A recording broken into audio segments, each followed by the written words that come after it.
কাজটি, যে অপকর্মটি সংঘটিত হলো, সেখানে যে মানুষটি এই কাজে দেশের পক্ষ থেকে, প্রগতিশীল মানুষের পক্ষ থেকে এগিয়ে গেলেন, আজকে অন্তর্বর্তীকালীন সরকারের 100 দিন অতিক্রান্তের পরেও মহিষী নারী নওয়াব বেগম ফয়জুন্নেছার প্রতিকৃতিতে কালি দেওয়া কাজটি আমরা কেউ করতে পারিনি।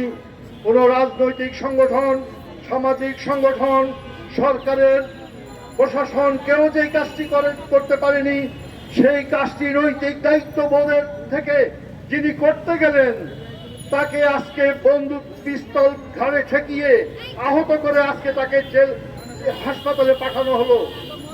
এখন প্রশ্ন হলো, কার প্রতিকৃতি? এই প্রতিকৃতি যার, তিনি একমাত্র বাংলাদেশের মধ্যে যে সেই নওয়াব, যিনি ব্রিটিশ বা শাসকের কোনো অনুদান বা তার অনুঘট হিসাবে এই নওয়াবটি পাননি উপাধি। এবং এই নওয়াব ফয়জুন্নেছা কুমিল্লা সহ সারা দেশে নারী শিক্ষার সর্বপ্রথম 1834 থেকে 1903 সালে এই মহিষী নারী বাংলাদেশের ওই অঞ্চলে নারী শিক্ষার জন্য বিশেষ অবদান এমনভাবে রেখেছেন যেটা ইতিহাসে সাক্ষ্য হয়ে আছে। আরেকটি কাজ তিনি করেছিলেন, নারী চিকিৎসা। যেই আমলে একটা পশুর চিকিৎসা হতো, কিন্তু একজন নারীর চিকিৎসা হতো না, তারা মারা যেত অঘরে। সেই সময়ে এই মহিষী নারী ব্রিটিশ থেকে একটা জেনানা হসপিটাল করলেন কুমিল্লায়। সেখানে স্বাস্থ্যসেবা দেওয়ার চিকিৎসক নাই। তিনি ব্রিটেন থেকে নিজের অর্থ খরচ করে জমিদারি তহবিল থেকে ডাক্তার নিয়ে আসলেন। সেই ডাক্তার এনে দেখলেন যে চিকিৎসার সহযোগী নাই, ওই নার্স নিয়ে আসলেন। এই দেশের নার্স গঠন করলেন, হসপিটাল তৈরি করলেন, নারীদের রেখে চিকিৎসা করার জন্য হসপিটালে হোস্টেল করলেন। ওই মহিলার প্রতিকৃতি, যেখানে বাংলাদেশের আজকের তারুণ্য, আজকের নারী জাতিকে পথের দিশা দেখাবে, তার প্রতিকৃতিতে কালি মেখে রেখেছেন কারা? এরা কারা? আজকে প্রশ্ন আসছে। বেগম রোকেয়ার প্রতিকৃতিতে কালি, যত প্রগতিশীল হাজার বছরের, শত বছরের বাংলার ঐতিহ্য, ইতিহাসের যে গৌরবোজ্জ্বল প্রতিকৃতির ব্যক্তিত্ব, তাদের মুখে কালি দেয় কারা?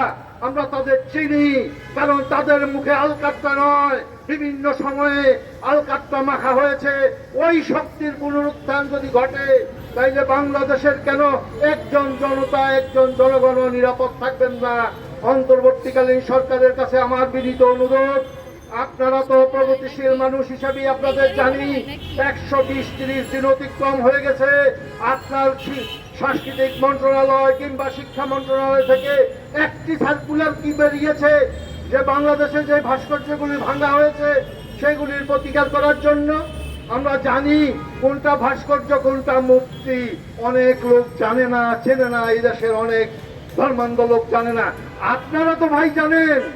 এতদিন পরে একটা সার্কুলেশন, আপনার একজন ডিসি, একজন প্রশাসক, কেউ কি ব্যবস্থা নিয়েছেন?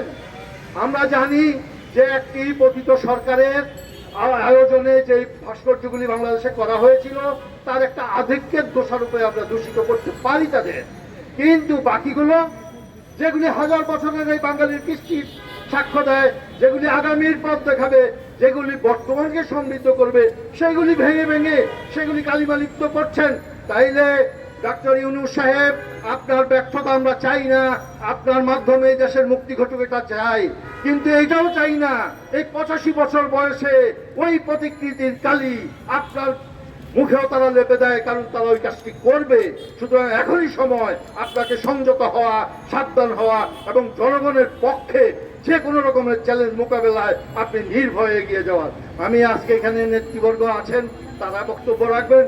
আমি এই বলে আশা রাখতে চাই, আজকে যেই আব্দুর রাজ্জাক বাসদের কেন্দ্রীয় কমিটির একজন সদস্য আহত হয়ে পড়ে আছেন, আমরা আশা করব সারা বাংলাদেশের সমস্ত সামাজিক সাংস্কৃতিক সংগঠন জেলায় জেলায় উপজেলায় এই প্রতিরোধের আন্দোলন নিয়ে এগিয়ে আসবেন। ধন্যবাদ সবাইকে। এখানেই আমার বক্তব্য শেষ করলাম।